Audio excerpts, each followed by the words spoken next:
Halo semuanya, anak-anak kelas 9 ya. Nah, dalam pembelajaran matematika. Sekarang kita akan membahas tentang cara menggambarkan fungsi kuadrat.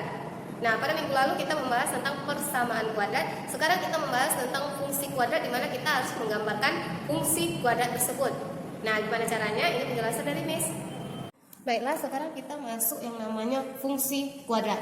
Fungsi kuadrat itu adalah suatu persamaan dari variabel yang mempunyai pangkat tertinggi, yaitu 2. Nah, fungsi ini berkaitan dengan persamaan kuadrat. Makanya fungsi kuadrat dan persamaan kuadrat ini kita belajarnya selama satu bab. Oke, sekarang kita pergi ke yang lama. Bentuk umum persamaan kuadrat masih diingat ya. Bentuk umum persamaan kuadrat adalah ax kuadrat ditambah bx ditambah c sama dengan 0. Oke, sekarang kita ada yang namanya bentuk umum fungsi kuadrat. Nah, lihat ya, yang pertama kemarin kita bahasnya persamaan, yang sekarang kita fungsi. Nah, bentuk dari fungsi itu adalah fx simbolnya. Maka bentuk umumnya adalah ax kuadrat ditambah bx ditambah c. Nah, di mana dengan fx kita itu artinya sama dengan y. Berarti kalau kita rubah fx ini dengan y, maka soalnya akan seperti ini, y sama dengan ax kuadrat ditambah bx ditambah c. Oke, secara umum gambar dari fungsi kuadrat adalah, nah sekarang ini kan fungsi kuadrat, berarti fungsi kuadrat ini kita menggambarkan, hanya selalu menggambarkan fungsi kuadrat ini. Nah, bentuk umum dari gambar fungsi kuadrat adalah seperti ini. Oke, dapat dilihat ya. Nah, ini dia kita belajar yang namanya gambar fungsi kuadrat. Berhubungan dengan fungsi kuadrat berarti kita ada yang namanya menggambar pada koordinat kartesius. Nah, ada yang namanya sumbu x, ada yang namanya sumbu y. Nah, ciri-ciri gambar fungsi kuadrat adalah seperti ini. Yang pertama seperti ini dan kedua seperti ini. Ada yang terbuka ke atas, ada yang terbukanya ke bawah. Nah, seperti ini namanya terbukanya ke bawah, yang ini namanya terbuka ke atas. Nah, di sini Ibu ada berikan kode-kode, di mana kode kita itu adalah 1 dan 2, atau ada beberapa titik yang mislingkar. Ada titik 1 dan titik 2. Maka titik 1 ini titik 1 dan titik 2 ini itu dinamakan titik potong dengan sumbu x. Nah, ingat ya, di sini dia di sumbu x, dia segaris dia dengan sumbu x. Berarti dia letaknya di titik 7. Titik nomor 2 kode yang Miss kasih ini. Nah, ada lagi titik 3. Langsung aja titik 3 itu dinamakan titik potong dengan sumbu y. Nah, 3 berarti dia terpotong pada sumbu y. Nah, berarti kalau dia di sumbu y berarti x-nya adalah 0. Kalau dia terpotong dengan sumbu x berarti y kita 0. Nah, kalau dia di sumbu x berarti y kita 0. Makanya dia di garis x aja. Kalau dia di sumbu y berarti x kita yang 0. Makanya 4 ini titiknya, atau kode yang nomor 3 ini berada di titik 4. Nah, ini bukan titik atau ada kode lah. Kode. Ada Miss berikan kode 1, 2, 3, 4. Nah, ada kode yang 1 dan kode kedua itu merupakan titik potong. Nah, titiknya itu di titik 7 sama titik min 1. Selanjutnya ada lagi namanya kode Miss yang keempat, atau titik yang keempat Miss kasih. Itu dinamakan dengan titik puncak,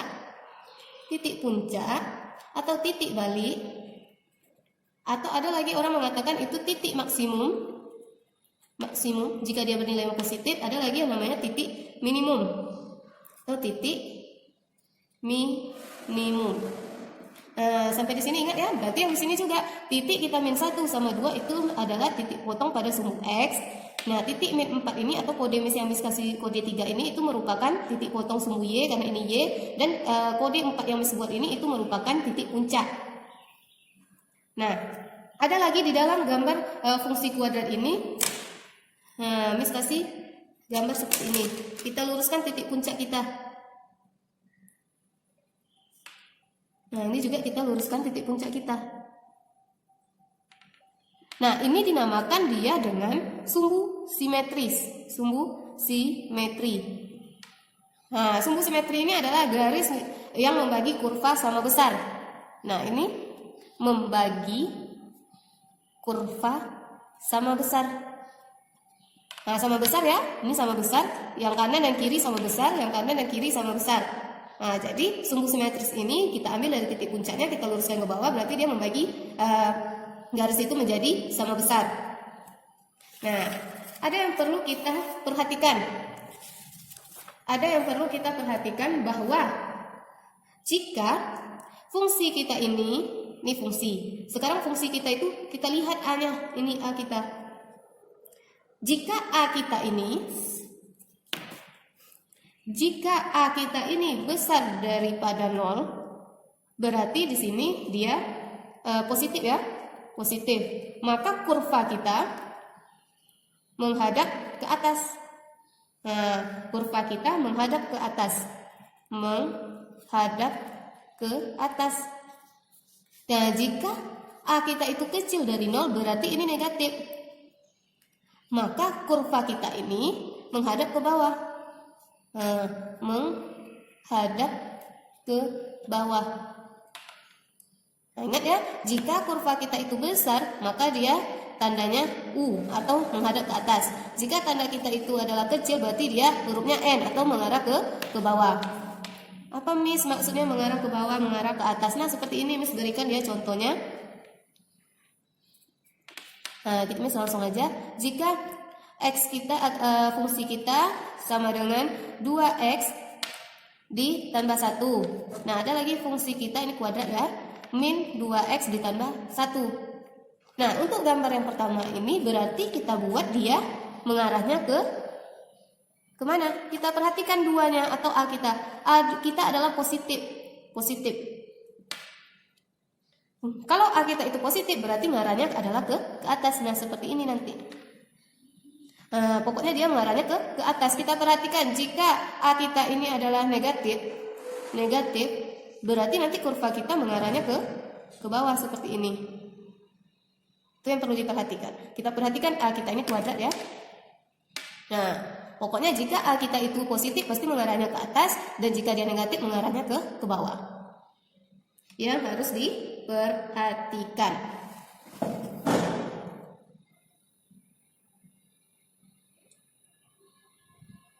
Nah, ini dia. Jika A kita itu positif, maka kurva kita itu mengarahnya ke atas. Dan jika kurva kita itu kecil daripada 0, berarti dia negatif mengarahnya ke bawah. Nah, contohnya seperti ini. Nah, selanjutnya kita akan membahas yang pertama adalah kita menggambar fungsi kuadrat jika fungsi kita adalah AX pangkat 2. Oke, jika AX kita pangkatnya pangkat 2 seperti apa contohnya?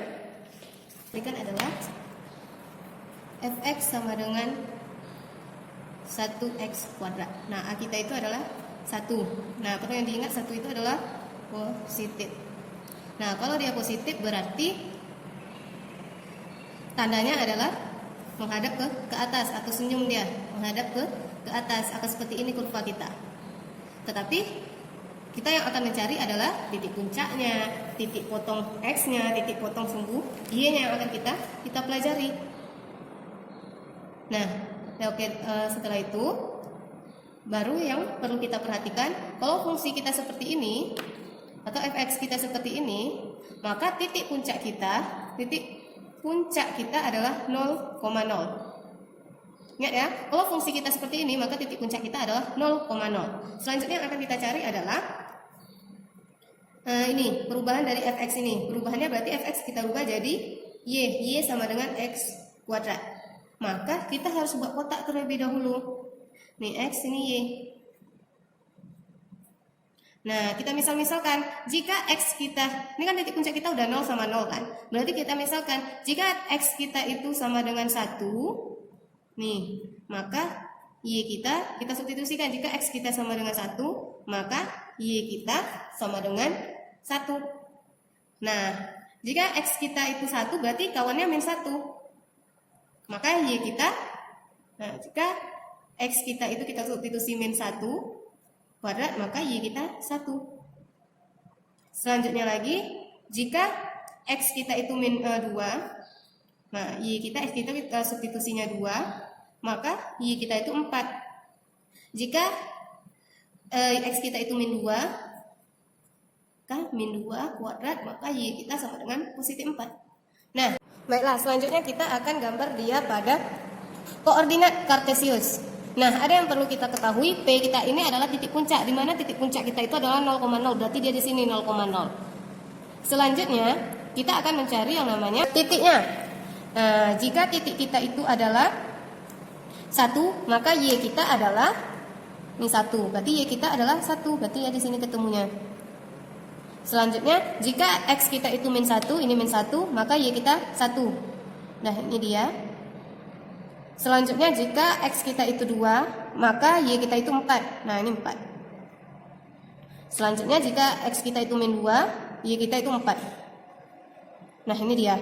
Nah, dari sini kita udah dapat titiknya, tinggal kita hubungkan dia. Nah, inilah kurva yang kita dapat. Di mana A kita itu adalah positif, maka dia berbentuk U atau dia mengarah ke atas. Baiklah, selanjutnya kita akan memberikan selanjutnya Miss berikan contohnya yang negatif. Jika fungsi kita itu adalah min 2x kuadrat, maka titik puncaknya kalau dia rumusnya seperti ini, tidak ada kata tambah di sampingnya, berarti ini titik puncaknya. Titik puncak masih 0,0. Dan satu lagi yang perlu kita ingat, kita perhatikan A kita itu adalah min 2, berarti dia negatif. Negatif itu berarti dia ngarahnya ke bawah. Nah, selanjutnya kita membuat pemisalan X dan Y. Oke ya, sekarang kita misalkan X kita itu adalah min 1. Nah, sekarang fungsi kita Y sama dengan min 2x kuadrat. Fx itu kita ganti dengan Y. Maka Y kita sama dengan min 2. Kita substitusikan X kita, X-nya min 1. Maka min 2, min 1 dikuadratkan 1. Maka Y kita min 2. Nah, sekarang kalau ada dia min 1, kita misalkan X-nya berarti ada positif 1. Maka Y kita min 2, X kita 1 dikuadratkan. Maka hasilnya 1 dikuadratkan 1. 1 dikali min 2, min 2. Maka sini min 2 juga. Nah, selanjutnya itu adalah 2 lagi. Y kita sama dengan min 2x kuadrat. Maka min 2, X kita itu adalah 2 positif. Dikuadratkan 2 dikali 2, 4. 4 dikali min 2, min 8. Selanjutnya, negatif 8 ya nak ya. Nah, min 2. Nah, Y sama dengan min 2. X kita itu tadi min 2 dikuadratkan. Min 2 dikuadratkan sama dengan 4. 4 dikali min 2 tetap min 8. Selanjutnya kita buat dia di koordinat kartesius. Nah, seperti ini Miss buat koordinat kartesiusnya. Nah, kita perhatikan soal kita. Berarti titik puncak kita adalah di sini 0,0. Selanjutnya kita buat titiknya. Jika X kita itu min 1, maka Y kita min 2. Nah, nanti ketemunya di sini. Nah, selanjutnya jika X kita itu 1, berarti Y kita min 2. Jika X kita itu 2, positif 2, maka Y kita min 8. Nah, berarti dia ketemu di bawah sini.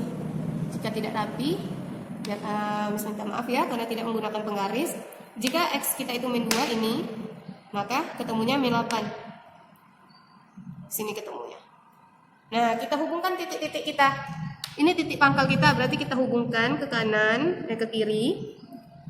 Nah, kita hubungkan dia ke kanan. Dah, siap. Inilah garis yang kita dapat. Nah, ini dia. Nah, berarti betul kan? Dia mengarahnya ke bawah. Oke, itu dia penjelasan dari Miss. Kalau jika anak-anak Miss masih kurang cara menggambarkannya, nanti boleh ditanya melalui Zoom ya. Terima kasih, goodbye.